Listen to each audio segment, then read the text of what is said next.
vous avez l'estomac qui grince et les papilles qui s'agitent, c'est qu'il est l'heure de On s'en fout des Qu'est-ce qu'on fout de Bienvenue à tous. Et aujourd'hui, nous allons vous parler du goût pour cette semaine du goût qui commence ce week-end et la semaine prochaine. Nous allons recevoir Caroline Bilger, la directrice de la semaine du goût, qui va nous expliquer toutes les dernières informations et notamment les activités à faire pour déguster cette semaine. Et nous recevons sur le plateau non pas Isabelle cette semaine, notre pétillante Isabelle n'est absente, mais nous avons Jacques Henny qui est l'un des cofondateurs de Vinocasting et qui nous expliquera ce concept dans la deuxième partie de l'émission. Bonjour Jacques. Bonjour Mathilde. Voilà, bonjour à tous. Donc pour commencer, nous allons faire un petit tour du côté des adresses parisiennes.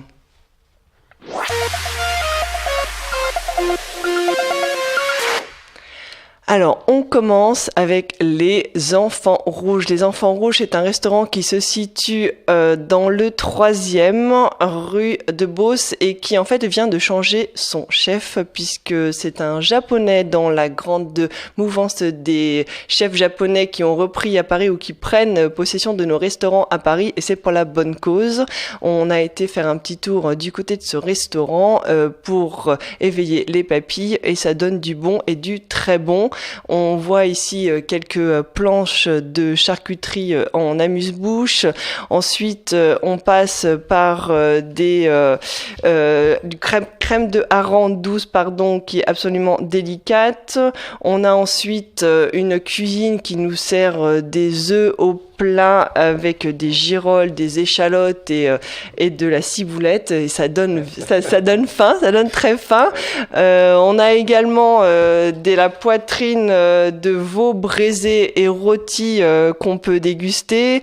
Donc on est vraiment là, on voit le saumon mariné aux agrumes. Donc on est vraiment en fait dans cette nouvelle adresse c'est pas une nouvelle adresse parce que les Enfants Rouges existent depuis quelques temps, mais le chef japonais a réussi à donner un côté, un retour aux produits, à la cuisine de terroir, c'est-à-dire qu'on sort de toute la partie bistronomique pour vraiment rentrer dans une cuisine autour du terroir, autour du produit et vraiment une cuisine de bistrot comme on aime, la cuisine qui fait bon manger quand il fait froid avec ces températures qui commencent à baisser et surtout une cuisine où l'on retrouve toute cette ambiance de bistrot et une cuisine surtout généreuse. Donc on n'est plus dans le chichi, on n'est plus dans les petites herbes qui traînent sur les plats, mais on est vraiment sur une cuisine autour du terroir et ça fait du bien. C'est quoi votre bistrot préféré, Jacques, à Paris ? Mes bistrots préférés, c'est beaucoup les bars à vin sur Paris. Ah. Et puis des petites adresses comme celle-ci parce qu'en fait à la fois l'ambiance et la qualité des produits qu'on y trouve. On va parler du goût une bonne partie de cette émission. C'est le goût, c'est vraiment ce qui est important. D'abord parce que on n'en a qu'un, c'est chacun le sien. C'est ce qui est quand même notre caractéristique. Et puis deuxièmement, il y a une telle richesse quand on voit les plats là. Il est 11h, j'ai déjà envie de passer à table. C'est juste. C'est l'objectif. Voilà. Donc c'est vrai que quand on voit ça bien préparé, des bons produits bien préparés dans un cadre super. C'est qui peut résister à ça ? Je pense qu'on va aller sur un restaurant. Ouais, je pense qu'il faudrait mettre l'émission sur place. Dans un restaurant. Voilà, exactement. On y pensera pour la prochaine fois. Ok. Et justement, on va vous emmener dans une autre adresse, cette fois-ci, la conserverie de la Belle-Îloise. Alors, pour la petite histoire, vous connaissez bien, Jacques ? Ah là là, oui, les conserves de Bretagne. Exactement. Donc, la conserverie, ça vient d'ouvrir à Paris et ça se situe, je vous dis ça tout de suite, si je retrouve mes notes qui se sont cachées quelque part. Et ça se retrouve dans Paris. Je ne me souviens plus de l'adresse, excusez-moi. Je vous donnerai ça plus tard à la fin de l'émission. Ce sont les aléas du direct. En tout cas, la conserverie La Belle-Îloise, donc pour la petite histoire, c'est une conserverie qui est basée à Quiberon et qui réalise encore la mise en boîte des sardines à la main. Donc quand on va visiter la conserverie de Quiberon, c'est assez impressionnant, puisque là on se rend compte que nous avons des femmes qui sont là tous les jours pour mettre les sardines qui sont calibrées, qui sont préparées comme il le faut et qui sont mises sous boîte les unes après les autres. Et pour avoir vu de mes yeux c'est assez impressionnant à voir. Donc il y a une belle histoire derrière la conserverie de Quiberon et donc du coup ils ouvrent à Paris. qui est au 7 rue de l'Ancienne Comédie, donc c'est une excellente nouvelle. Et donc du coup, en fait, on a l'habitude des sardines en boîte, voilà, c'est quelque chose qui n'est pas forcément des plus sexy à manger, mais quand on goûte celle de la conserverie, c'est particulièrement bon. Et ce qui est aussi impressionnant, c'est qu'ils ont réussi non seulement à faire des bons produits, ce qui est une très bonne chose, mais en plus à packager les choses de manière inventive et qui donne aussi envie de les goûter. Donc c'est hyper coloré dans la boutique. On peut voir différents packaging aussi, donc que ce soit les rillettes, que ce soit des sardines, mais aussi des soupes. J'en ai d'ailleurs ramené quelques exemplaires sur le plateau. Donc là, on peut avoir... Ça va mal finir tout ça. Ça va mal... J'ai oublié le pain, Jacques, pour me montrer ça. Justement, j'ai dit, il faut du beurre salé et du pain frais. Exactement. Parce qu'à la Belle-Îloise, c'est comme ça que ça se passe. C'est comme ça que ça se mange. Donc on a du confit d'oignons aux anchois. On a également de la fine ratatouille au thon fumé et du concassé d'artichaut au maquereau parmi les recettes qui viennent de sortir. Donc ils ont vraiment réussi je vous laisse, hein, je cherche le pain. Attendez, j'ai pas encore ouvert le meilleur. Parce qu'ils ont vraiment réussi à trouver les produits, en fait, et travailler avec les différents produits, que ce soit le thon, que ce soit le maquereau, que ce soit les anchois. Donc vraiment tous les produits de la mer. Voilà, je cherchais mon mot. Les produits de la mer qui ont été travaillés. Et en fait, ce qui est hyper rigolo, je parlais du packaging tout à l'heure, mais c'est que là, voilà, ils ont sorti même le petit coffret. Au maquereau, c'est magnifique. Et ils ont sorti un petit coffret, le Mister Homard et Madame Sardine, qui partent en goguette. Et donc du coup, c'est pour aller à la pêche en fait. Quand on ouvre, exactement. Ouais. Quand on ouvre cette petite boîte, on retrouve toutes les... Je cherche mes mots aujourd'hui, c'est difficile, Jacques, cette reprise. On trouve toutes les variétés, on trouve toutes les variétés, toutes les recettes des conserves qui sont faites par la Belle-Îloise. La crème de saumon à l'estragon. Exactement. Donc, la du mousse coup, de thon blanc. Les sardines à l'huile d'olive, the one and only, comme on dit. On a également d'autres packaging. On a des sardines à la tomate, des rillettes de thon, des émiettes de thon à la tomate, la crème de saumon à l'estragon, des mousses de thon blanc. Voilà, donc on a de quoi se faire plaisir et se faire de très bons apéros autour des produits de la mer. Donc pour ceux qui aiment ces produits-là, on vous recommande d'aller dans cette nouvelle boutique qui vient d'ouvrir à Paris. Et pour les provinciaux, on peut commander les produits sur le site, et également pour ceux qui habitent du côté de Quiberon, ne vous privez pas d'une belle visite là-bas. Voilà pour les adresses de la semaine. On se retrouve dans un instant pour parler du goût avec Caroline Bilger. Merci. Ouais. Caroline, bonjour. Est-ce que vous nous entendez, Caroline ? Je vous entends, mais je ne sais pas si vous m'entendez. Nous vous entendons, c'est parfait. Vive la technique. Alors, on inaugure aujourd'hui cette semaine du goût. Donc, le goût, c'est aussi ce qui nous fait envie et ce qui réveille nos papilles chaque jour. Comme le disait Jacques tout à l'heure, c'est une chose extrêmement importante de nos vies. Donc, la semaine du goût, racontez-nous un peu cette histoire, cette aventure, mais surtout comment elle a commencé. Alors, la Semaine du goût a été créée en 1990, donc on va fêter cette année la 24e édition, sur l'idée en fait de transmettre le goût au public et notamment aux plus jeunes. C'est pour ça que ça a commencé dans les écoles primaires, donc ça fait 24 ans que les chefs et les artisans vont dans les classes de CM1, CM2 pour dispenser une leçon sur le goût. Donc c'est vraiment l'idée de faire découvrir les saveurs aux plus jeunes. Et d'année en année, on a étendu ces leçons de goût à d'autres événements pour d'autres publics, puisque après les écoles primaires, on est allé dans les campus et les universités avec les chefs sur le campus, où on envoie des chefs qui vont montrer aux étudiants comment manger bon, pas cher, avec un matériel et un budget limité. Donc ça, c'est intéressant.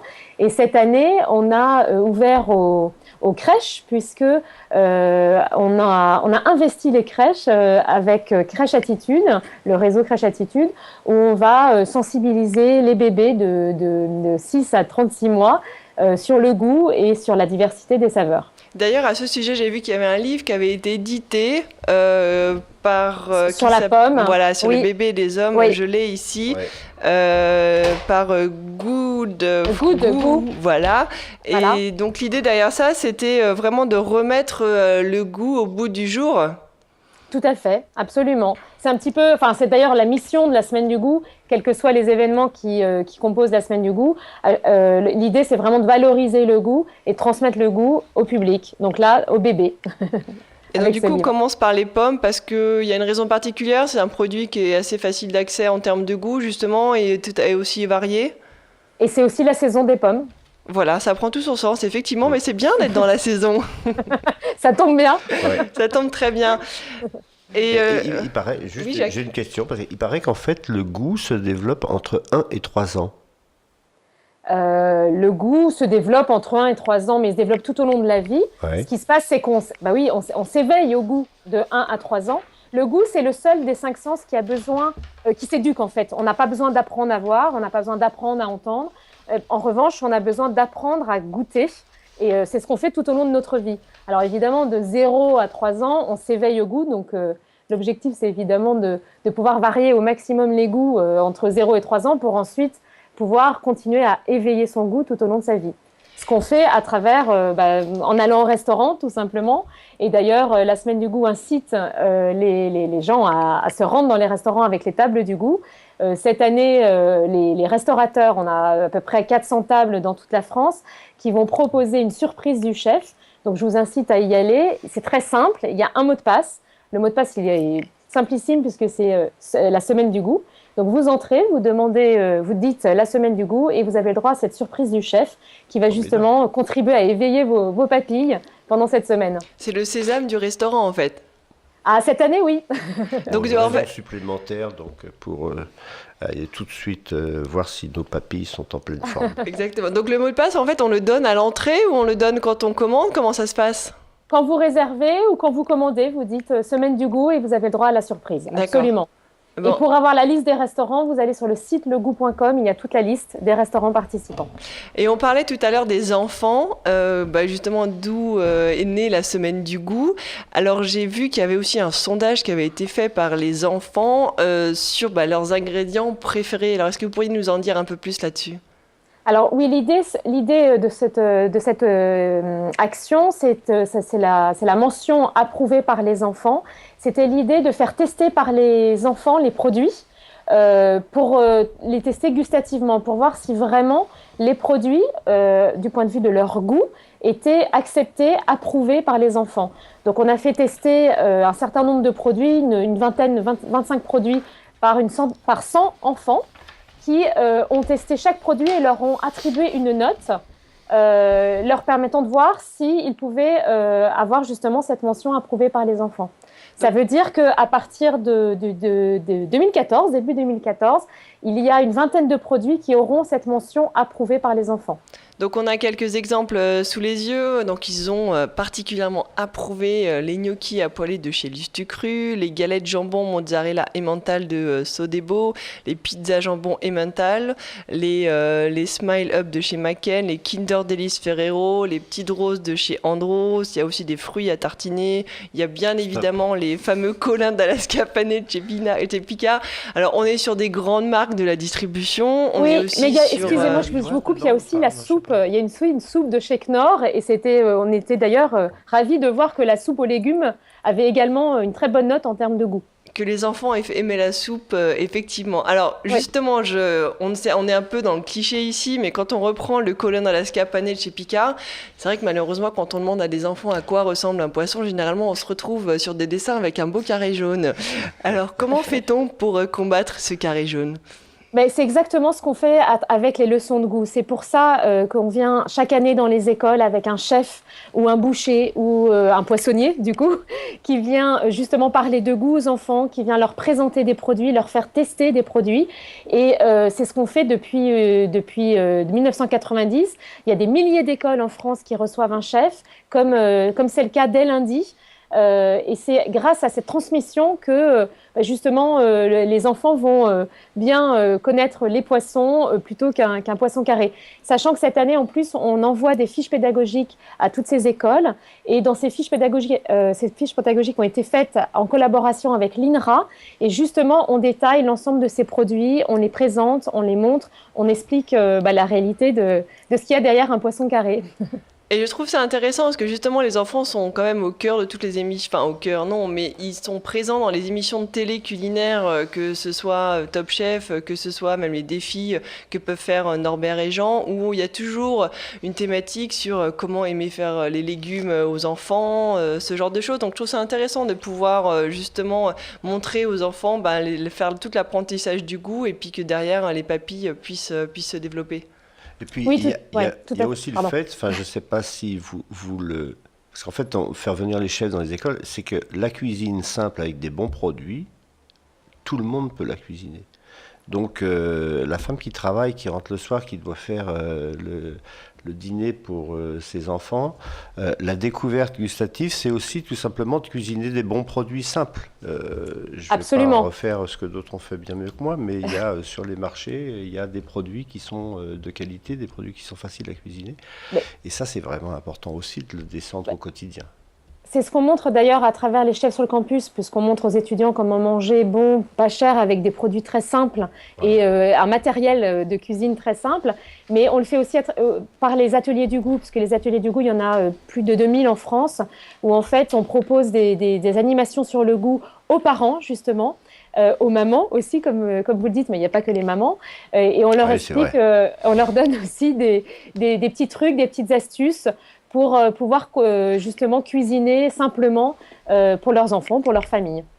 Alors l'autre initiative aussi qui est à noter, on l'avait reçue dans notre émission il y a quelques temps, c'est Cédric Georgi de Cookening qui du coup est en partenariat avec la Semaine du Goût. Donc Cookening, pour rappel, c'est un site web, c'est surtout une belle initiative qui permet d'aller dîner chez l'habitant. Et donc du coup vous êtes associé avec eux pour montrer qu'il n'y a pas que dans les restaurants où on peut découvrir le goût, mais aussi chez les gens.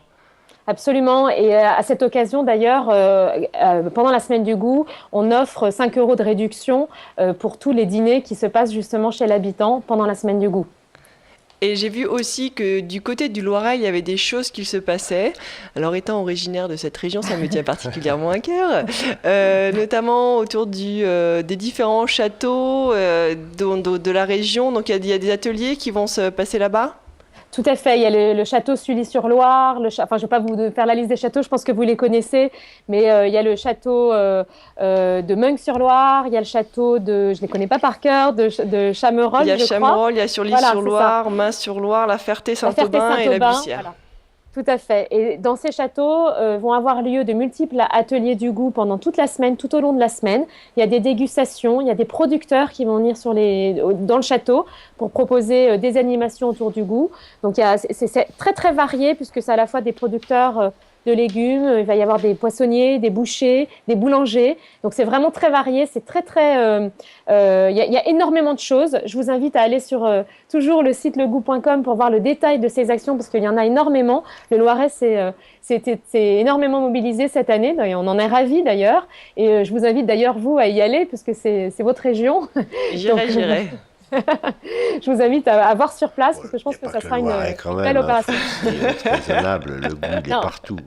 Non, la Semaine du Goût est bien dans toute la France. Et d'ailleurs, même à Paris, cette année, on a une nouvelle opération. Je sais pas si j'allais en parler, oui. Voilà. Ouais. Il y a les apéritivos du goût, donc ça va peut-être rejoindre ce que monsieur propose, puisque ce sont des bars qui, cette année, se sont mis à l'heure de la Semaine du Goût et qui vont proposer, pour toute consommation offerte, un amuse-bouche sucré ou salé. Donc l'idée, c'est vraiment d'associer le goût également dans les bars. Formidable. Justement, c'est excellente transition. Merci Caroline pour parler du goût et du vin. On parlera de vinocasting un peu plus tard, mais comme on est sur cette semaine du goût, comment est-ce qu'on amène nos papilles à déguster le vin et justement à aller vers ce goût, parce que c'est vrai que le vin est un peu complexe, donc on en reparlera tout à l'heure, mais voilà, dans cette semaine du goût, comment est-ce qu'on amène ça ? En fait, je pense que sur le sujet du goût, on a, pour le sujet qu'on va évoquer, celui du vin, mais c'est plus largement, je pense qu'en fait, on a confié à des tiers la gestion de son goût, entre guillemets. C'est en fait, en achetant des produits tout cuisinés, tout préparés, etc., on a une espèce de normalisation du goût qui se fait et qui nous a progressivement, avec l'industrialisation, qui nous a poussé à, entre guillemets, des standards de consommation. Ce qui fait que ce qu'on voit apparaître aujourd'hui, qui est très intéressant, c'est que les gens redécouvrent, avec des produits simples et bien cuisinés, redécouvrent leur propre goût. C'est pas le goût industrialisé qui fait que le produit A, il va être vendu mondialement avec la même recette et exactement les mêmes caractéristiques dans le monde entier. C'est ce qui fait que l'asperge du Loiret n'a pas le même goût que l'asperge de Camargue, et c'est ce qui fait que les fromages de chaque région sont différents, que les vins de chaque région sont différents, etc. Et cette diversité-là, vous avez dit quelque chose d'important tout à l'heure, Caroline, c'est réveiller le goût et l'esprit de découverte du goût chez les enfants. Je crois que c'est essentiel. En tout cas, nous, c'est une conviction qu'on a. Alors, on n'a pas pu la semaine du goût est là pour faire l'éducation. Nous, on a essayé de s'y attacher sur le vin, mais c'est vrai que chacun est capable d'apprécier. Alors, il y a des choses qu'on aime plus que d'autres. C'est ce qui fait la diversité. La diversité aussi dans les goûts, c'est important, je crois. C'est essentiel surtout, si on veut essentiel, profiter des bons produits que la France nous propose. Merci. À ce propos, d'ailleurs, je voulais juste parler, il y a une organisation qui s'appelle La Ruche qui dit oui, qui fait un truc formidable pour justement rendre des bons produits disponibles, accessibles par ceux qui les produisent et les rendre disponibles pour tout le monde. Donc, typiquement, avec cette organisation, on s'aperçoit qu'on peut, même quand on habite dans une ville ou qu'on habite à Paris, on peut aussi avoir des bons produits directement du producteur qui lui permettent de bien gagner sa vie d'une part, et puis d'autre part qui nous permettent d'acheter à des prix raisonnables de très bons produits. Exactement, c'est une belle initiative qu'on avait soulevée il y a quelques semaines, et on vous invite à aller sur ce site de La Ruche qui dit oui. Et donc du coup, en parlant de site, merci Caroline, donc on retrouve toutes les informations sur le site de la Semaine du Goût, c'est ça ? Oui, c'est www.legout.com, et il y a également la page Facebook de la Semaine du Goût et la page Facebook des Apéritivos du Goût à Paris pour retrouver l'ensemble des bars qui participent avec notre partenaire Cook Angels. Super, merci beaucoup et bravo pour cette initiative, et puis bonne Semaine du Goût à tous, et bon courage surtout pour la semaine qui s'annonce. Oui, bonne Semaine du Goût à vous tous aussi. Merci. Et justement, pour rester dans la thématique du goût, c'est aussi déguster. Et on vous a trouvé un petit ustensile fort sympathique pour donner envie, parce que le goût, c'est dans les produits, mais c'est aussi visuel avant tout, parce qu'il faut qu'une assiette parle d'elle-même. Et en fait, chez Génu, ils ont sorti ce qu'ils appellent le Spiral Fix. Alors, le Spiral Fix, qu'est-ce que c'est ? Magique. C'est magique. Le Spiral Fix, c'est cette petite machine qui permet de faire des spirales. Donc quand on va dans un restaurant, on est tous émerveillés par cette belle présentation des légumes ou des fruits qui sont présentés en spirale, et on se demande toujours quel est le secret du chef en cuisine. Le secret du chef en cuisine se trouve là pour les particuliers. Alors c'est assez simple. C'est vendu donc du coup avec ce petit réservoir. Donc en fait on clipse. Voilà, donc c'est en plusieurs parties. Donc il y a la partie principale, là il y a la moulinette, et là en fait on fixe, alors vous avez déjà préparé, on fixe le produit ici. Attendez que je soulève la moulinette, hop, dans l'autre sens, ou pas d'ailleurs, ça c'est toujours l'effet Bonaldi en fait. Voilà, super, hop. Et donc du coup, on met son c'est sa première fois à la fois. Donc, c'est la première fois. On excusera les défauts de... Voilà. Et donc du coup, en fait... La magie opère. La magie opère. Et là, on peut faire... Je ne sais pas si on voit la caméra. Oui, vas-y, continue. On va le tenir sur le côté, ce sera mieux. Voilà. Et donc du coup... Ah, c'est un peu compliqué avec le visuel, voilà. Et donc du coup, je vous râpe tout ça et je vous montre à quoi ça ressemble après. Donc en fait, on peut râper, et voilà. Et en fait après, on a des belles On a des belles spirales de nos produits. Alors en fait, on peut choisir aussi la taille des spirales, plus ou moins épaisses. Oh, c'est joli, c'est magnifique. Voilà. Donc on a des belles spirales donc de courgettes. On peut aussi utiliser des pommes, on peut utiliser des carottes, on peut utiliser des betteraves. Voilà. Donc de quoi en faire présenter de belles assiettes pour donner envie aux gens de goûter justement. Et alors, vis-à-vis du goût toujours, pour parler de notre petite revue de presse, et oui, ce petit Spiral Fix de Génie coûte 40 € et est disponible sur leur site internet et dans les différentes boutiques pour ceux qui veulent se procurer ça. Voilà. Et en fait, donc du coup, comme on était sur la partie goût, on était sur la partie resto, on était également sur la présentation des assiettes, Jacques, j'ai trouvé le livre qui va vous plaire, À la bonne franquette. Ouais, je pense que là, voilà. Voilà, ce qui reprend notre thématique du bistrot dont on a parlé tout à l'heure. Et donc, du coup, c'est Jean-Damien Lesay qui a écrit À la bonne franquette, le dico gourmand des expressions savoureuses aux éditions de La Martinière. Et on y trouve toutes les expressions autour de la nourriture. Donc, il y a fort de café. Et en fait, ça explique à la fois ce que ça veut dire, mais l'histoire qu'il y a derrière. Qu'est-ce qu'on a d'autre ? On trouve la cerise sur le gâteau, cette fameuse cerise qui a été posée sur une crème légère et onctueuse, trônant au dernier étage d'une pièce montée, offre à celle-ci un point de mire qui attire le regard. Et là, on ne peut pas s'empêcher d'aller la prendre. On a également cordon bleu, voilà, donc du coup, l'histoire qu'il y a derrière. La tatin, forcément, la vous tatin, connaissez. Exactement. Avoir du godet qui veut dire avoir de la chance, faire monter la mayonnaise, les pots de vin, la rouille qui est l'expression pour une bouteille de vin rouge, Jacques. Ouais, absolument. Voilà, et on a différentes, donc voilà, pédaler dans la semoule. Donc du coup, voilà, c'est toutes ces expressions qui sont reprises dans ce livre. Donc les carottes sont cuites, avoir la dalle en pente, passer à la casserole, avoir le cul bordé de nouilles.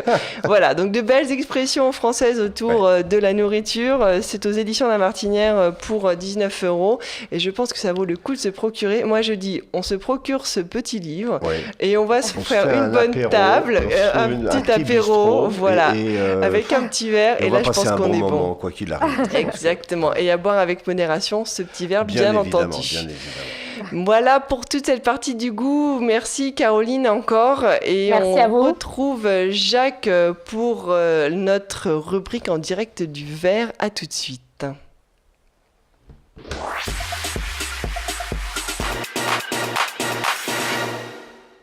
Alors Jacques, on se retrouve sur le plateau et vous avez apporté avec vous un coffret pas comme les autres. Oui. Alors, montrez-nous ça. En fait, on a parlé du goût. On va le mettre ici pour que tout le monde puisse le voir.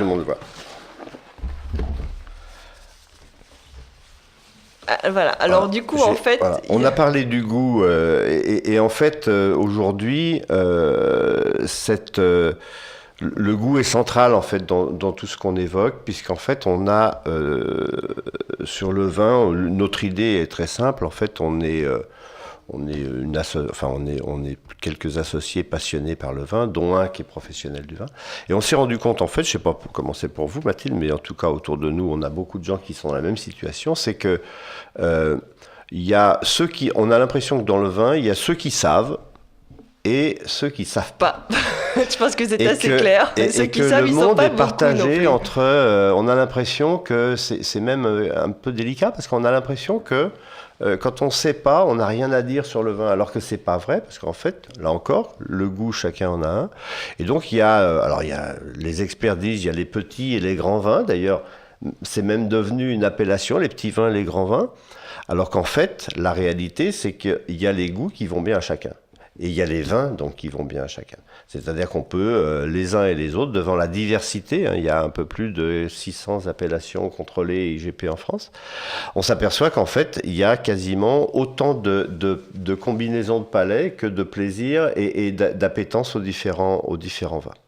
Donc notre idée très simple, c'est de dire... on ne va pas faire un Xème guide, il y en a déjà des quantités. On a de quoi lire déjà, oui. On a de quoi lire. Il y a des concours qui délivrent des médailles avec les premiers et les derniers de la classe. Il y a déjà beaucoup de choses qui existent sur le vin. Et néanmoins, les gens qui n'y connaissent pas grand-chose, ce qu'on appelle dans notre jargon les néophytes, sont en détresse au moment d'acheter une bouteille en disant tiens, je vais chez des amis ce soir, qu'est-ce qu'on achète, je sais pas, qu'est-ce que. Donc, et on choisit, vous l'avez dit tout à l'heure, l'étiquette, cette étiquette a l'air sympa, ou le nom là a l'air de me parler, c'est un moulin ou un château, etc. Bon, résultat, tout ça, on s'est dit il faut simplifier, il faut remettre dans cet environnement qui est quand même très complexe, où les gens parlent de choses assez bizarres, de minéralité, de tanins, certains parlent de framboise, de cassis, enfin en gros... Un jargon qu'on ne comprend pas forcément. Un jargon qui est incompréhensible.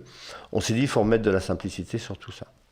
Et remettre de la simplicité, ça veut dire aussi dire tout le monde a un goût, et tout le monde sur le sujet du goût est au même plan. Il n'y a pas d'experts et de pros ou de néophytes.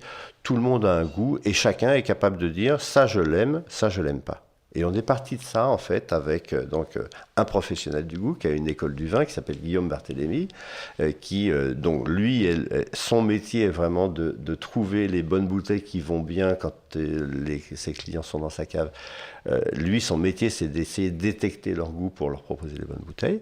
Et puis, on a défini avec lui, et puis avec un autre associé qui, lui, est plutôt statisticien. Donc, en fait, on a inventé un modèle qui permet, à partir de quelques vins dégustés, que l'on a bien choisi avec lui, de sortir on va appeler ça, dans notre jargon, on appelle ça un score. En fait, c'est un pourcentage du plaisir que vous allez avoir à le boire. Donc, c'est-à-dire, on a, avec les 6 vins que je vais vous montrer là, dans ce coffret, en les notant, on arrive à obtenir un pourcentage d'appétence qu'on va avoir sur chacune des appellations. Et c'est comme ça qu'est né Vinocastille. Et c'est comme ça qu'est né Vinocastille. On s'est dit, on va enfin pouvoir donner au grand public une façon simple d'acheter un vin qui lui plaît, ou d'acheter un vin qui plaît à la personne à qui je vais offrir une bouteille. Ça, c'est important aussi. Et comme ça, on est sûr de ne pas se tromper. Voilà. Donc, ça se présente sous forme d'un site et d'un coffret. Le coffret, en fait, c'est un coffret dégustation qui est une idée de cadeau, en fait, aussi, puisqu'en fait, ça se partage. C'est un coffret à partir duquel les vins qui sont à l'intérieur, on a donc 6 vins différents, qui sont tous cachés pour ne pas influencer la décision, parce que souvent, les gens, quand ils voient Médoc, Margaux, Brouilly, etc., selon qu'ils aiment ou ils n'aiment pas, ils sont un petit peu... Donc là, on a choisi avec Guillaume, notre œnologue, donc les 6 vins qui correspondent en fait aux caractéristiques principales de l'intégralité des AOC. Et à partir de là, on note, alors c'est simple, on note de 1 à 5. C'est en gros, j'aime pas du tout à j'adore. Et il y a un petit carnet d'ailleurs qui est avec le coffret, voilà. sur et donc lequel dans on le coffret, peut noter. Il y a un petit carnet, alors que vous avez exactement la même chose sur le site, en fait, voilà. Donc là, on note les vins de 1 à 5. Hein, c'est quasiment l'école des fans de notre bien-aimé Martin. Notre ami voilà. Martin. Et en fait, une fois qu'on a noté ces 6 vins, en fait, on a la liste des 25 vins rouges qu'on va préférer, les 10 vins blancs qu'on va préférer et les 5 rosés qu'on va préférer. Donc, c'est une boîte mystère du vin. C'est une boîte mystère, c'est une boîte de découverte en fait. C'est une boîte de découverte, c'est-à-dire avec 6 vins, on va vous permettre de découvrir parmi les 600 appellations et IGP qui existent, quels sont les vins qui vont vraiment vous faire plaisir. Donc en fait, on rentre nos notes par rapport à notre ressenti et sur cette petite fiche, et ensuite on va sur le site. Et sur le site, on saisit, donc on s'inscrit, on saisit les notes, et là on récupère donc en instantanément l'intégralité du classement personnel. Donc en fait, c'est le parquet individuel, c'est-à-dire qu'en fait, c'est plus des professionnels ou des experts qui notent les vins, c'est chacun qui note ses vins. Donc chacun a son propre guide. D'ailleurs, sur le site, il y a le Vinoguide, c'est-à-dire quand vous tapez une appellation, vous savez tout de suite à quel est le pourcentage de correspondance à votre. Donc en fait, on appelle ça un vinoprofil, c'est ça? C'est un vinoprofil, absolument. On va tout savoir. Enfin, moi, j'ai déjà le mien. Mathilde, vous avez le vôtre aussi. Ce qu'on propose, en fait, c'est que chacun fasse son vinoprofil, parce que ça permet aussi, lorsqu'on se retrouve au restaurant, de savoir quel vin on va choisir. Et puis, ça permet aussi d'abord de passer un bon moment, parce que le seul fait de se retrouver à 8 pour un apéro, pour faire les vinoprofils, que ça soit sur un apéro entre copines ou que ça soit pour une soirée d'anniversaire, on passe d'abord un bon moment. Donc en fait, on peut faire jusqu'à 8 vinoprofils avec modération, bien évidemment. Bien évidemment. En plus ça, pour bien goûter, il faut, c'est quand même 6 vins différents. Donc, faut pas beaucoup boire, voire même pas boire du tout. À la limite, on peut le goûter, on peut le recracher. C'est ce que font les écoles de vin. Bon, là, en l'occurrence, compte tenu du fait qu'on peut le verser dans des petites proportions, on reste extrêmement raisonnable. Donc une fois qu'on a notre vinoprofil, on sait quel type de vin on aime et quelle bouteille on peut enfin acheter quand on va faire ses courses, les yeux fermés presque. Si on se retrouve dans un magasin qui n'a pas les bouteilles qui sont sur ce vinoprofil, ou alors on a envie d'essayer quelque chose, comment on peut faire ? En fait, on va sur son vino-guide, donc sur votre téléphone, puisqu'en fait le moteur de création et de gestion de ces profils est sur Internet, que ce soit sur ordi ou sur tablette ou sur mobile. Donc en fait, vous saisissez, vous voyez un vin qui vous intéresse dans le rayon ou dont l'étiquette, par exemple, vous paraît intéressante, vous saisissez l'appellation de ce vin, Morgon ou Saint-Amour, et là vous voyez tout de suite si ce vin vous correspond, et ça vous donne également une échelle de prix. D'accord. Pour vous aider à choisir quand même. D'accord. Et du coup, l'idée derrière ça, c'est vraiment de décomplexer le vin. C'est qu'on n'est pas forcément tous des experts en la matière, et que enfin on puisse avoir une bouteille, des bouteilles qu'on sache acheter. Voilà. Et du coup, d'avoir que des expériences positives, parce que avant de savoir ce qu'on aime, ce qu'on n'aime pas, ça peut prendre du temps. Il y a une telle diversité de terroirs viticoles en France. Enfin, pour l'instant, on n'est que sur le vin français. Que c'est un guide, quand je dis c'est un guide personnel, c'est ça. C'est-à-dire qu'en fait, moi par exemple, je suis fan des vins du Languedoc. J'ai mis du temps à découvrir que j'étais fan des vins du Languedoc, parce qu'en fait, c'est les circonstances qui m'ont fait les goûter. Donc en fait, ça permet, le coffret et le vinoprofil, permet de savoir quels sont les vins sur lesquels on peut se diriger avec une forte probabilité de prendre beaucoup de plaisir. Est-ce que vous pensez, parce que vous avez fait des recherches autour de ce projet-là, quand vous avez, j'imagine, interviewé beaucoup de gens, fait des dégustations, etc., qu'est-ce qu'il en est ressorti ? Alors, les premiers qu'on a interrogés, on a, pour concevoir tout ce projet, on a impliqué 200 personnes qui sont nos Vino Friends, qui ont été nos clients et nos partenaires avant l'heure. On leur a fait tester en vrai, en fait, le modèle. Et donc là, on a 2 catégories. Il y a les gens qui sont fans et qui sont déjà experts, qui sont curieux et qui viennent un petit peu en disant « Oui, mais moi, je connais déjà tout ça, j'ai plus rien à apprendre. » Mais néanmoins, qui sont curieux, donc ils le font et ils découvrent. On a même eu des cas assez étonnants.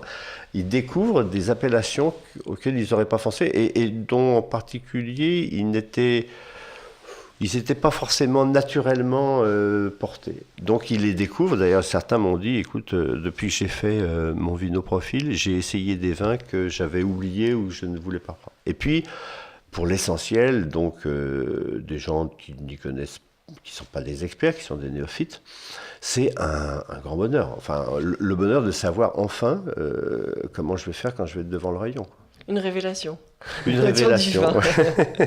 Non, mais ce qui est important aussi, c'est que ce que vous disiez, c'est complètement décomplexé. En fait, ça fait des générations que le vin est un sujet complexe, confié à des experts, où on a fortement promu toute la complexité du produit.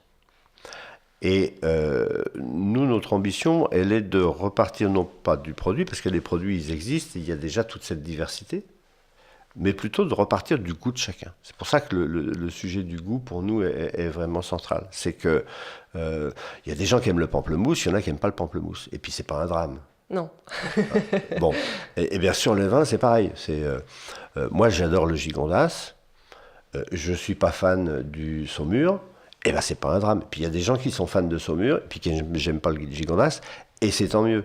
Donc en fait, c'est ça en fait qui est important, c'est de se dire la diversité culturelle et gustative, c'est que aussi il faut être capable de se retrouver sur ce qu'on aime vraiment et de se faire plaisir avec des vins qui, compte tenu de la diversité, si on avait que 10 ou 15 types de vins, ce serait rien. On a quand même 450 appellations d'origine contrôlée en France, on a un peu plus de 200 IGP, on a des vins de cépage.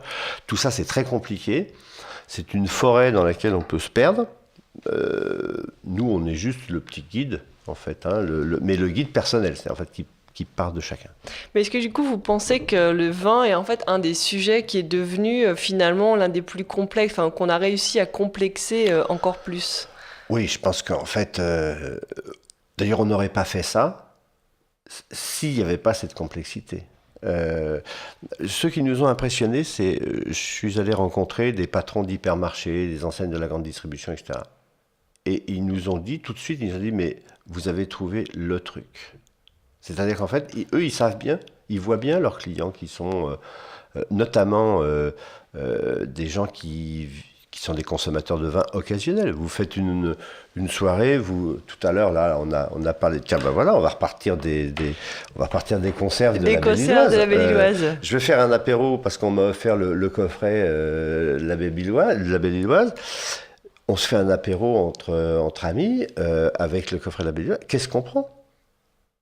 Excellente question. Voilà. Donc là, en fait, on a chacun nos profils. Donc, a priori, sur le poisson, on va avoir du vin blanc, mais a priori, c'est un a priori théorique qui a été donné par des experts.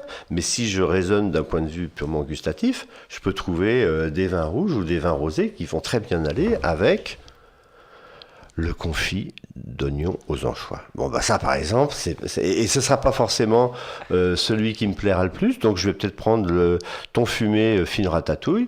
Et voilà, donc c'est ça qui est important, c'est de se dire, la richesse, elle est dans la diversité des goûts.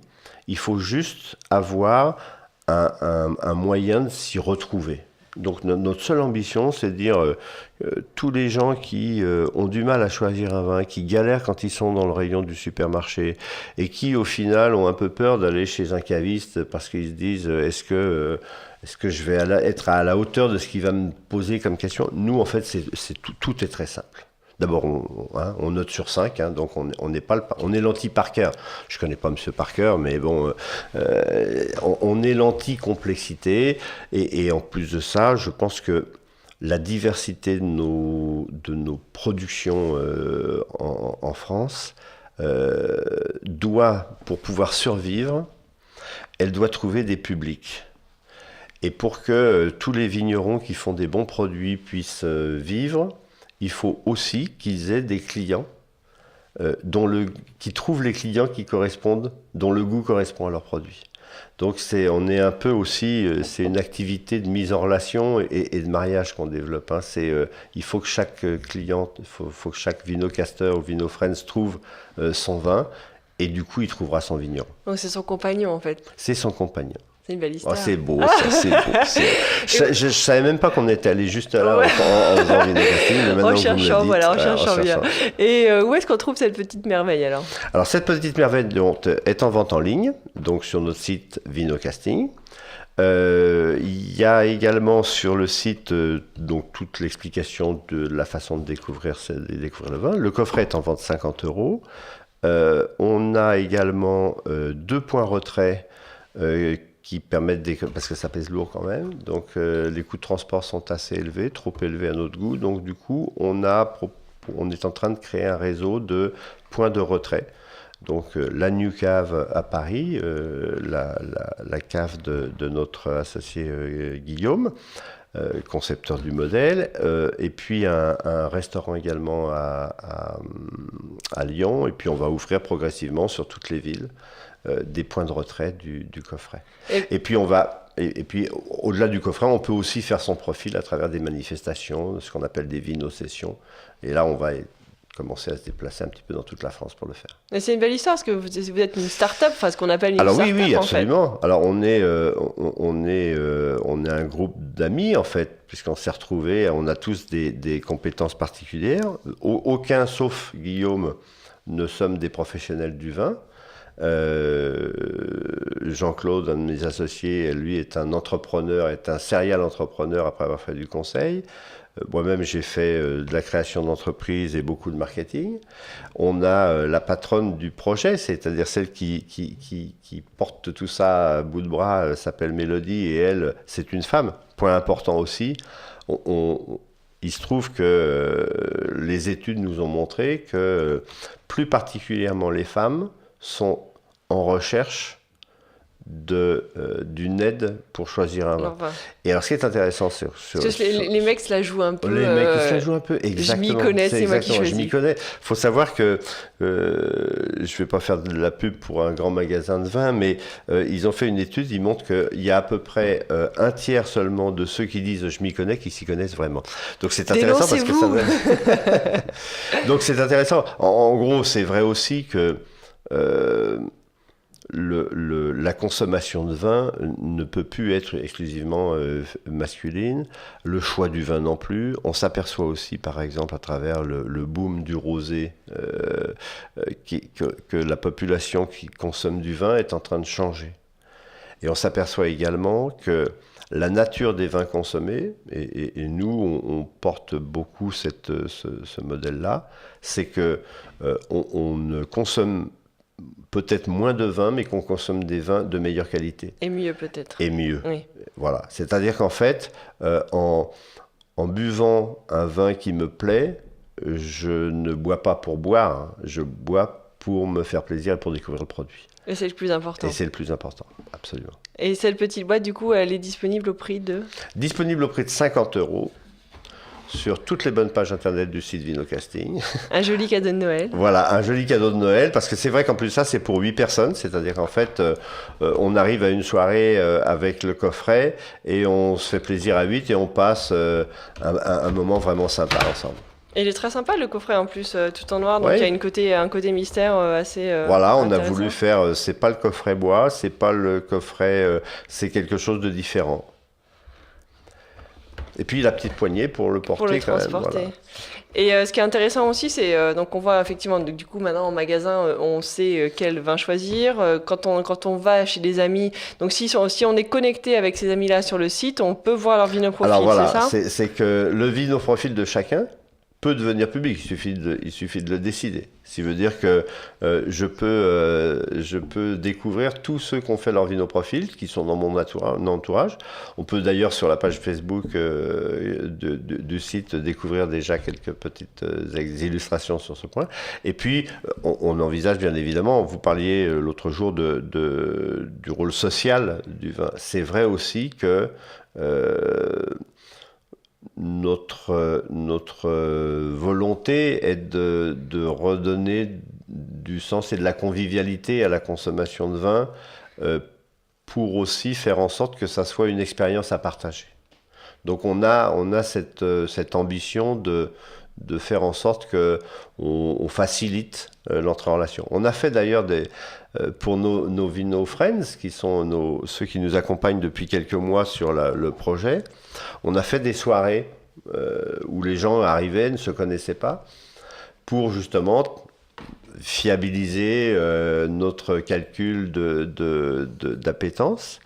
Et à la fin de la soirée, il fallait qu'on les mette dehors parce que en fait, c'était devenu super sympa. Donc en fait, on a découvert que la dimension sociale de ce jeu, parce qu'en fait, oui, un jeu, en fait. Il y a une partie ludique dans cette approche. La dimension sociale a beaucoup d'importance. Et je pense que c'est aussi tout l'intérêt du vin, c'est de pouvoir le déguster à plusieurs et de partager comme le plaisir de la bonne chère également. Exactement, c'est comme se retrouver entre potes pour partager une recette. Tout à l'heure, vous nous avez mis l'eau à la bouche avec des choses formidables. Et bien là, c'est pareil. Et les parties aussi importantes, c'est que quand on va au restaurant, maintenant, on n'est plus perdu dans la fameuse carte des vins qu'on nous donne. Alors, dans les grandes maisons, il y a un sommelier qui fait son job. Mais on ne va pas tous les jours au restaurant, dans des restaurants où il y a un sommelier. Donc là, d'avoir sur son téléphone la capacité à regarder si le Saumur-Champigny ou l'Anjou ou l'Alsace me va bien, c'est aussi une solution bien pratique. Donc on a sa petite liste de... On appelle ça, on a notre sommelier sur l'épaule ou dans la poche. C'est ça, le vino-guide avec nous et on sait quel vin choisir. Eh ben merci beaucoup pour tout ça. Et le vin est un sujet sans fin. Ouais, sans fin, absolument. IN et non pas AIM. Et sans soif aussi d'ailleurs. Sans soif. À consommer avec modération bien sûr. Et en fait, ça nous donne une transition toute faite pour partir à la fête des vendanges, parce que c'était encore la fête des vendanges ce week-end à Montmartre. C'est vrai que c'est un trésor gros un peu caché. Gros AOC, exactement, mais c'est un trésor un peu caché de Paris qu'on ne connaît pas forcément. Donc en fait, chaque année à Montmartre, il y a une fête des vendanges qui est organisée et c'est tout le nord de Paris qui est mis en fête, et on va écouter une petite interview des différentes organisatrices. L'amitié, c'est aussi la solidarité, c'est aussi la rencontre. C'est Mystique qui a fait l'affiche, qui a réalisé l'affiche, qui l'a conçue. L'amour à Montmartre, ce sont des actes, des duos amoureux, c'est aussi des grands actes collectifs comme des grands bals, on danse ensemble, on crée ensemble. Et c'est surtout, Montmartre, c'est pas seulement à Montmartre, mais c'est aussi sur tout le 18e.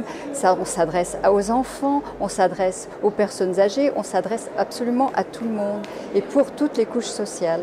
Ça, c'est aussi la fête des vendanges de Montmartre. On peut parler des cuvées, puisqu'il y aura 2 cuvées. Il y aura la cuvée du cœur et la cuvée de l'amour. Et grâce au bénéfice des ventes, eh bien, nous pourrons par la suite organiser des galas, des repas, des sorties pour les enfants et des grandes fêtes. Et c'est ça l'esprit du vin de Montmartre qui se perpétue maintenant depuis 1934. En tout cas, ce qu'on peut dire, c'est qu'on démarre la fête des vendanges avec les enfants. Il y a 600 enfants qui vont écrire des messages d'amour. Ça, c'est le démarrage de la fête, ça donne le ton. La fête s'achèvera donc le dimanche 13 octobre, avec un magnifique concert très tendance amour, puisque c'est Alain Chamfort qui viendra chanter à la Cigale, un concert gratuit ouvert à tous, et qui aura des invités pour faire de grands duos d'amour, et en première partie un jeune groupe Yucca Velux. Alors eux, ils ne chantent que des chansons d'amour.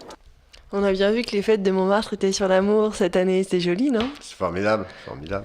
En plus, je pense que ce qu'on vient d'entendre montre bien que, au-delà du produit, du vin, il y a la circonstance et l'expérience qu'on vit autour. Et probablement que c'est cette partie-là qui est la plus importante. C'est qu'un vin, c'est d'abord quelque chose qui se partage. Et quand on partage un vin, surtout, même si ça n'est qu'un alibi, à le goûter, etc., combien de fois qui n'a pas vécu une expérience comme ça en allant au hasard des vacances découvrir chez un vigneron une bouteille et du coup entendre le vigneron qui raconte son histoire, qui raconte l'histoire du vin, et c'est un peu de lui-même qu'il met dedans. Donc voilà, Montmartre, c'est une bonne illustration aussi, c'est une occasion de faire la fête, c'est un alibi, les vendanges, ça fait partie du souvenir populaire, ça fait partie de ces choses qui font partie de l'éducation aussi du goût, parce que c'est des environnements un petit peu merveilleux. Il y a une bande dessinée que je suis en train de lire, je ne suis pas arrivée à la fin, qui est un manga qui s'appelle Les Gouttes de Dieu. Il y a à peu près 23 tomes, donc ça nous occupe une bonne partie. Ouais. Mais il y a un moment où justement le caractère principal exprimait le fait qu'il y avait des bouteilles qui étaient bonnes et un peu moins bonnes, et par le fait que justement celles qui étaient bonnes, c'est parce qu'il y avait de l'amour qui avait été donné et mis dans le vin par les vignerons. Eh bien exactement, et je pense qu'en fait les vignerons, ce sont des artisans, c'est comme des cuisiniers, c'est comme le paysan qui va faire les... En fait, si on fait son métier avec amour de cette façon-là, normalement, il y a forcément un bon produit derrière.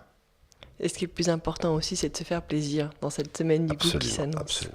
Absolument. Donc du coup, voilà pour la partie vin. Ça a été une belle expérience à partager, une belle discussion autour de ce vin. Merci Jacques. On va faire une toute petite transition pour finir cette émission. Merci.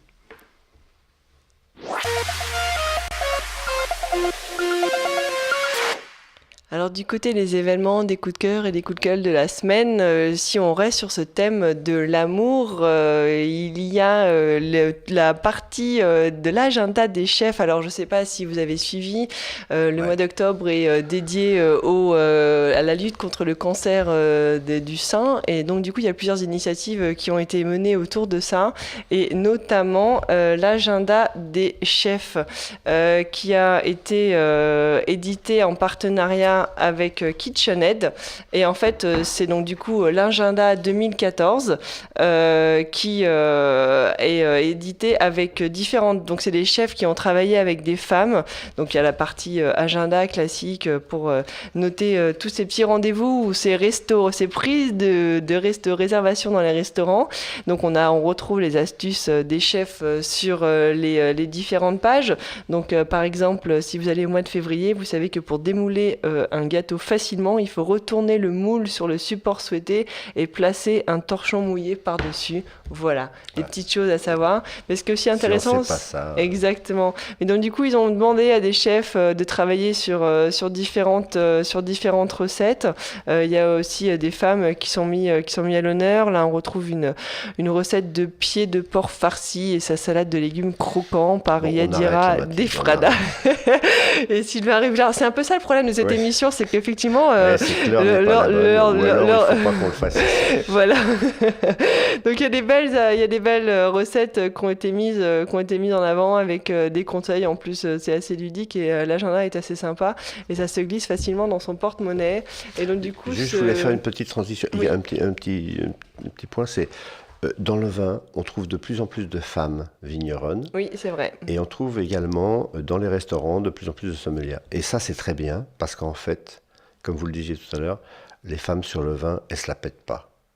Et elles aiment bien faire des bonnes choses, et y compris des productions. Donc les vins de femmes vignerons, bon voilà, il est en train de se passer quelque chose de bien là-dessus. Jacques, les femmes de vignerons vous remercient.